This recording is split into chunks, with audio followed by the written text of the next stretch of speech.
Hello বন্ধুরা, good morning. প্রতিদিনের মতন আজকেও সকাল সকাল আমি চলে আসলাম বাইরে। ঘুম থেকে উঠেই আমার এটা ডেলি নিত্যকর্ম। ঘুম থেকে উঠেই দুয়ারে জল দিয়ে আমি একটু গাছগুলো মানে না দেখলে যেন আমার সেদিনটা ভালো লাগে না, মন মেজাজ ঠিক লাগে না। গাছগুলো দেখলে আমার মনটা খুব ভালো লাগে। আর আজকে সকালে দেখো কী কাণ্ড হয়েছে। ঘুম থেকে উঠেই দেখি আমি আর এই কড়িগুলো একটু একটু লাল লাল মতন অনেক দিন ধরে দেখছি যে ফুটছেই না, মানে আমার একটা অধৈর্য হয়ে গেছিলো যে কবে ফুলগুলো ফুটবে আমি দেখব যে ঠিক মতন ফুলগুলো ফুটেছে কিনা। অনেক সময় কুঁড়িগুলো হয়ে তারপরে আবার ঝরে পড়ে যায়, শুকিয়ে যায়, হলুদ হয়ে যায়, মানে যেমনি পেকে যায় হলুদ ওরকম হয়ে যায়। তা আজকে বাপরে বাপ, এতদিন পরে দেখছি যে কাক বাড়ির সামনে এসে একদম, আমি দুয়ারে বালতিতে জল রেখেছি, খাচ্ছিল। তো তাড়াতাড়ি করে আমি আবার এক মুঠো মুড়ি এনে দিলাম যদি খায়।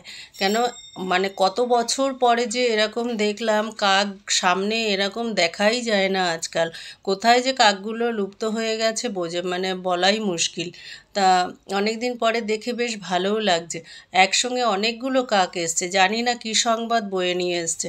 ভালো হবে না খারাপ হবে সে জানি না।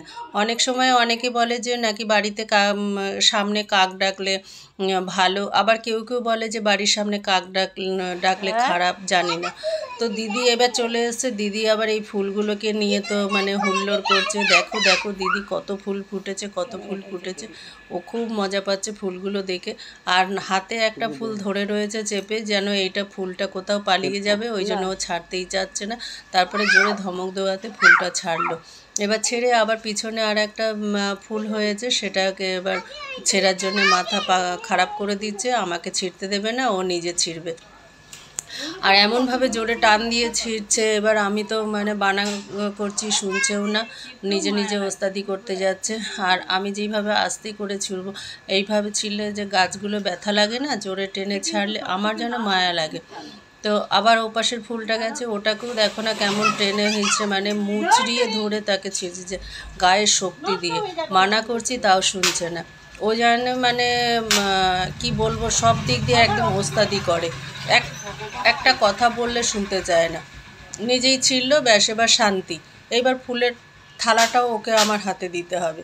বলছে এগুলো লাল খুব, এগুলো খুব মানে অতটা লাল নেই। ফুলগুলো নিয়ে এবার বিচার করছে কোনটা বেশি লাল কোনটা কম লাল। আর ফুলগুলো বেশ, কিন্তু পঞ্চমুখী জবাটা, এটা কি মানে আমার বহুত দিনের শখ ছিল যে আমি একটা পঞ্চমুখী জবা গাছ লাগাবো। তা যাক, মানে অনেক বছর পরে আমার এই আশাটা পূর্ণ হলো। আজকে আমার খুব ভালো লাগছে। আর কিছুটা টগর ফুল আছে, সেগুলোও তুলে নিচ্ছি। আর এরকম টুকটাক ফুলগুলো তোমরাও বাড়িতে 2-4টে গাছ লাগাবে আর একটু যত্ন করবে। খুব বেশি যত্ন, খুব বেশি খাটতে লাগে না। হয়তো মাসে একদিন একটু দেখতে হয় যে একটু মাটি টাটি খুঁড়ে দিলাম। আর আমি সবজির খোসা, ডিমের মানে খোলা টোলাগুলো সব আমি এর মধ্যে গুঁড়িয়ে, চা পাতা, সেগুলো মানে ঘরের কোনো জিনিসে আমি নষ্ট করি না, মানে বাইরে ফেলি না। আমি সব এই গাছের জন্যেই কিন্তু আমি দিয়ে দিই। তবে তুলসী গাছে দিই না। তুলসী গাছের কাঠটা হেলে গেছে, গাছগুলো হেলে গেছে, সেটাকে সোজা করে লাগিয়ে দিলাম। আর পাশে একটা গাঁদা ফুল গাছটা খুব সুন্দর হয়েছে, তাই এটাকেও তুলতে আমার মায়া লাগছে। তা আমি তুলব না, থাক যতদিন এর মধ্যে আছে থাক। আর অনেকগুলো তুলসী গাছ হয়েছে, ছোট ছোট তুলসী গাছের চারা হয়েছে। মানে এই জায়গায় গাছটা মানে এমন হয়ে গেছে, একসঙ্গে একটা মানে খিচুড়ি পাকিয়ে গেছে। অনেকগুলো তুলসী গাছ, তারপরে দুব্ব ঘাস হয়েছে অনেক, সেটাকেও আমি লাগিয়েছি। যে অনেক সময় দুব্ব গণেশজিকে দিতে লাগে। তারপরে ফুল না থাকলে, এগুলো ফুল না পেলেও দুটো দুব্ব দিয়ে দিলাম, তাও মনে হয় যে না কিছু একটা দিতে পেরেছি। আর রোজ রোজ সবসময় তো ফুলওয়ালাকে পাওয়াও যায় না, দেখাও যায় না। আর আমার রাস্তার দিকে খুব কমই যাই আমি, মানে 6 মাসে 9 মাসে হয়তো একদিন রাস্তার দিকে যাওয়া হলো। বাড়ি আর দোকান এই এতটাই। বাজারহাট খুব কমই যাই, সেই জন্যে আর হয় না। আর তাও এখন মা আছে বলে মাঝে মাঝে একটু হাটে যাওয়া হয়। লঙ্কা পেঁয়াজ এগুলো তো টুকটাক আনতেই লাগে। কিছু খেয়ে তো বাঁচতে হবে, একদম যে না খেয়ে থাকি না তা তো না, কিছু না কিছু তো খেতেই হয়। তো বেশিরভাগই সয়াবিন, ডিম, অ্যানা ত্যানা এইসব দিয়েই চলে যায় আমাদের। আর অ্যালোভেরা গাছটাকে দিদি আজকে মনে হয় প্রথম দেখলো, এটা দেখে ওর খুব উৎসাহ, এটা কি এটা কি। তো এখন ফুল তোলা হয়ে গেছে, এবার একটু স্বামী পাতা তুলে নেবো শিবজিকে দেওয়ার জন্যে। আর যেহেতু এক একটা ফুল এক একটা দেবতা সন্তুষ্ট হয়, তা বেলপাতা যেহেতু এখনও নেই আমার এখানে, তবে পার্লারের ওখানে একটা বেল গাছ পুঁতেছি, তা সেটা দিয়ে খুব সুন্দর কলম ছেড়েছে, মানে কচি কচি পাতা বেরিয়েছে।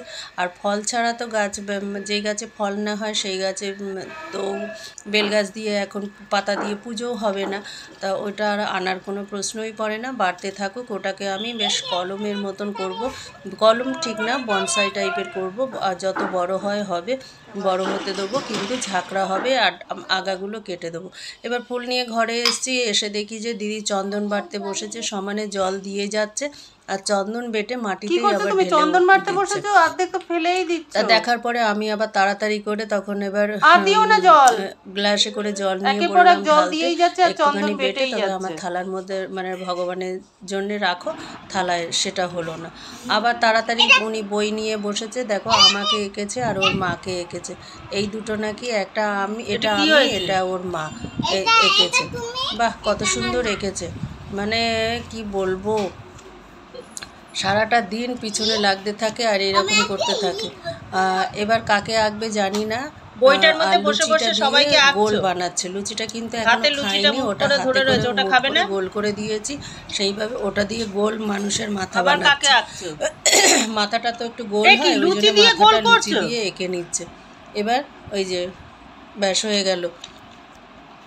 সকাল থেকে যতক্ষণ বাড়িতে থাকবো ততক্ষণ উৎপাত করতে হবে, এই সবে পড়ে। তো আজকের মতন এখানে শেষ করছি, আবার দেখা হবে আগামী ভিডিওতে।